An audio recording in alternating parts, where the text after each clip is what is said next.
Hello there. A very good morning to you and welcome to the show. This is Good Morning Abuja, showing on NTA Channel 5, the Unity Station. My name is Neka Igwe.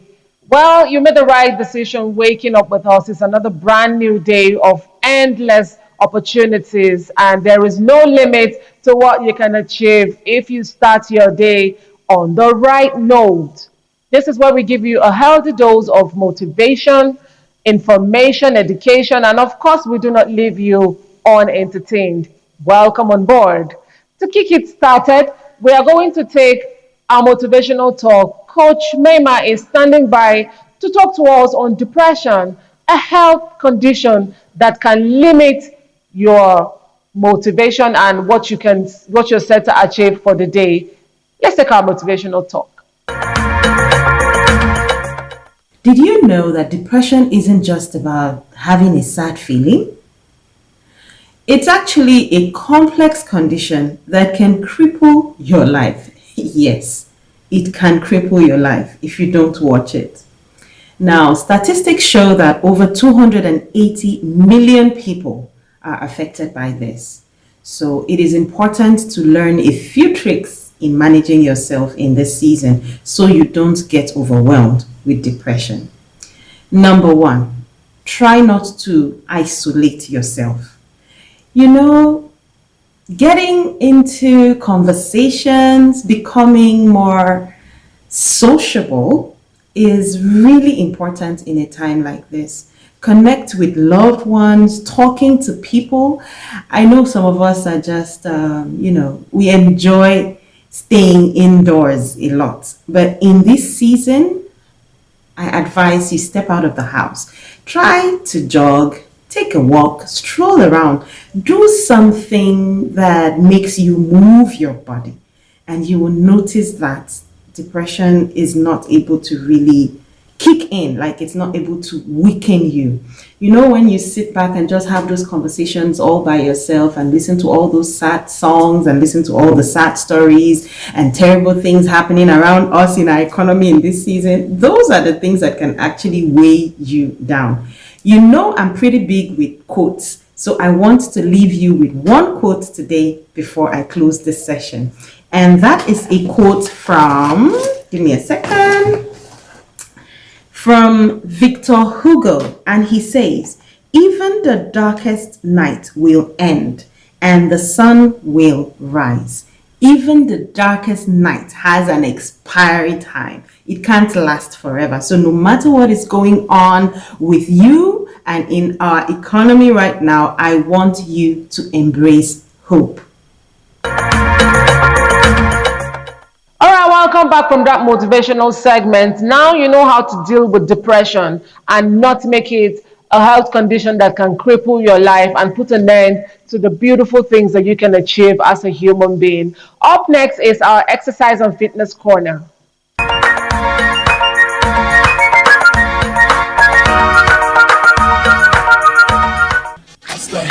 Okay, ladies, now let's get information. You know you that when you cause all this conversation. Always stay gracious. Let's go. To the beat, my back. To the beat, my back. To the beat, my back. To the beat, to the beat,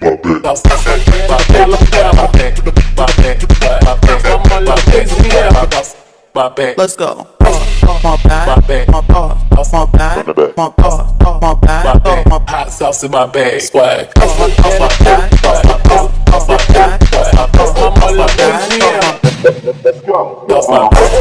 Sprint is coming up in 10 seconds. Get ready, ladies.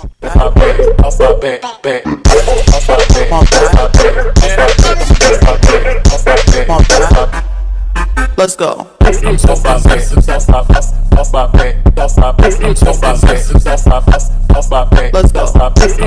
Burn those calories, ladies, faster. I'm so possessive, so I rip wag.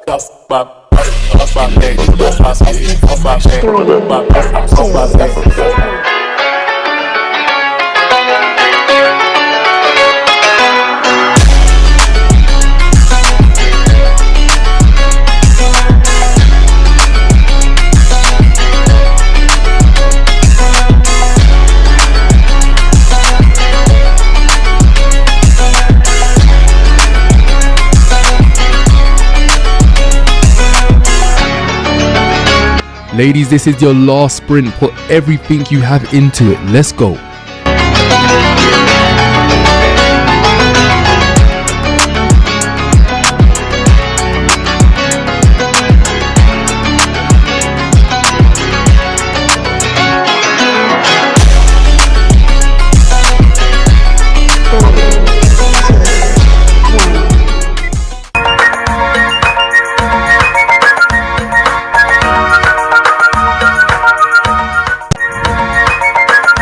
Up next, we have a two-in-one feature. For you is a health feature. Dr. Ajibade is standing by to talk to us on dental hygiene as well as our heart health. Stay with us.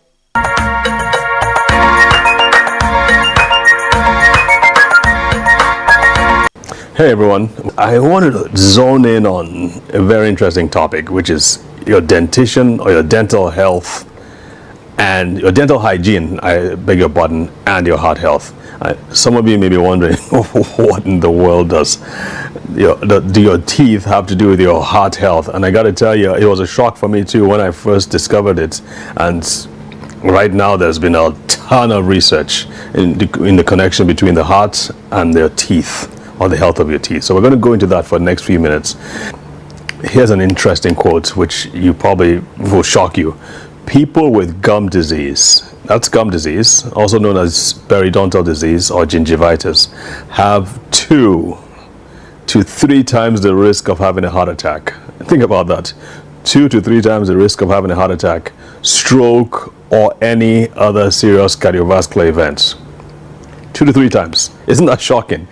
Now, another thing I heard about too, another thing I've studied and seen is that people with gum disease, or if they have bad teeth, have higher risks of brain problems like Alzheimer's, dementia. They are more likely to have diabetes.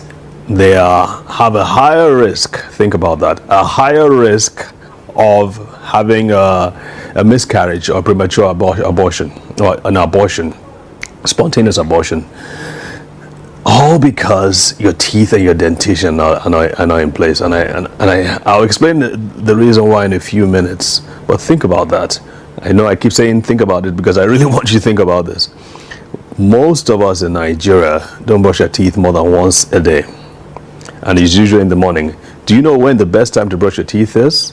At night before you go to bed. Because that's when all the food that you've eaten throughout the whole day, all the things you put in your mouth the whole day, that's when you're sleeping, the bacteria begin to work on it, and then you end up with a foul breath in the morning because of all the gunk and the stuff that has been there.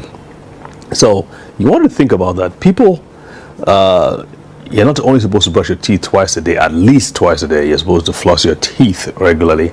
And in addition to that, and in the Western world, this is like standard practice, you're supposed to have your teeth cleaned twice a year. Twice a year. Some of us have never been to the dentist to clean our teeth. Well, it's standard. I mean, in fact, part of your employee benefits in many parts of the Western world is to have standard twice a year cleaning of the teeth. Why is all that important? What's the relationship? What's the connection? We're now finding out that there are certain bacteria, and these are the bad bacteria now, that tend to grow and germinate and multiply when you have gingivitis or periodontal disease. They in an unhealthy environment in the teeth, these bacteria multiply and they find their way into the bloodstream. And when they get into the bloodstream, they have a predilection for the lining of the blood vessels, and they tend to stay there and embed themselves there and cause what is known as inflammation. Once inflammation is stimulated, it's like a, what do you call it, an SOS signal. It's like calling on all the other bad guys to come and find and deposit within the lining of the gut where they are. Lining of the blood vessel.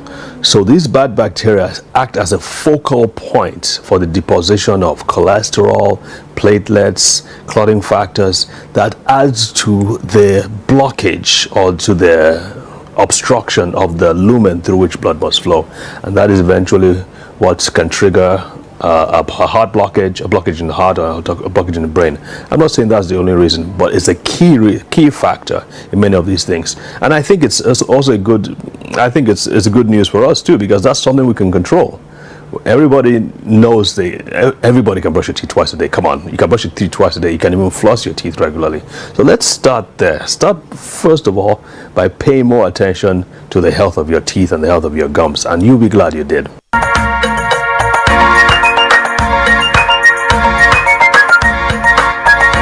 All right, it's good to know that you're still tuned to Good Morning Abuja. This morning, we did promise we were going to educate you a whole lot, and that is what we are just set to do. My guest is already in the studio with me. I am going to be discussing with Dr. Tina King. She is the founder CEO for Kezia Youth Empowerment Initiative. That's right. Good morning to you. Good morning. So nice to have you here. Nice to have you too. Thank you for having me. Absolutely. All right, and our discussion would center around breaking the cycle of vulnerability, empowerment, economic empowerment for women and girls in challenging times.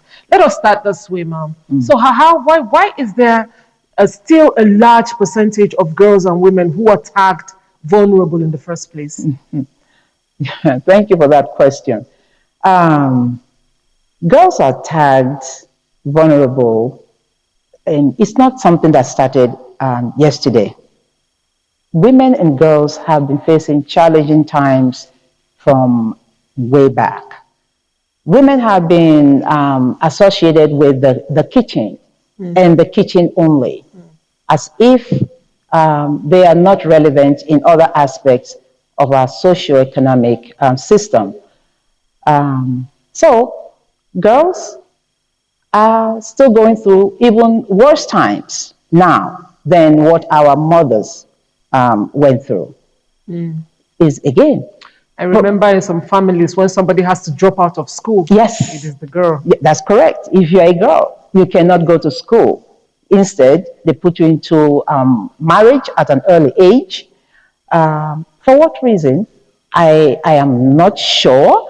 But again, being a founder of an organization, Kezia Youth Empowerment, as you've alluded, these are some of the things that we have seen in our culture, that girls needs to be educated, needs to be included in society, and needs to be nourished and nurtured for growth of our population. Yes. Let's take a look at some of the primary barriers to economic empowerment for women and girls, in these challenging times. Primary barriers.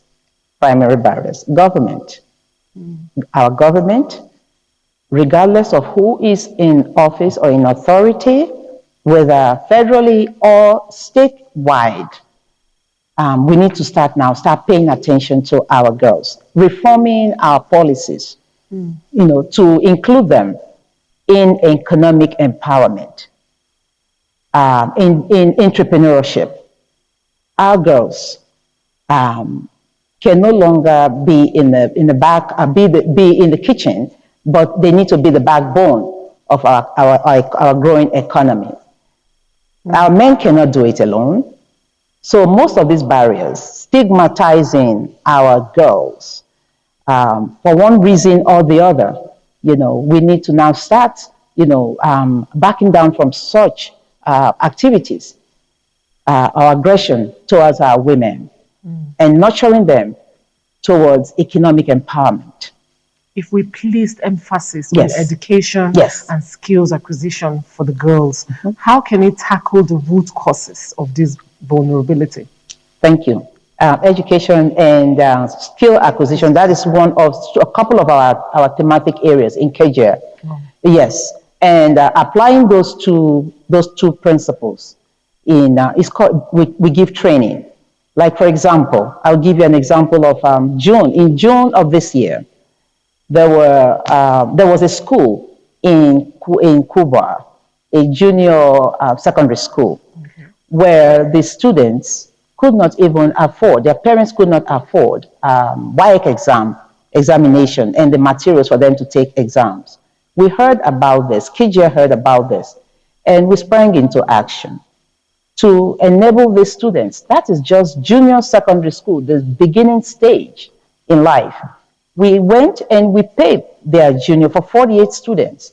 We paid their junior WAEC fees. We bought them those books, and that's part of empowerment. Enable them. This is in this capital, Abuja, a school In in 2024. 2024. Wow. Enable the students to take their exams.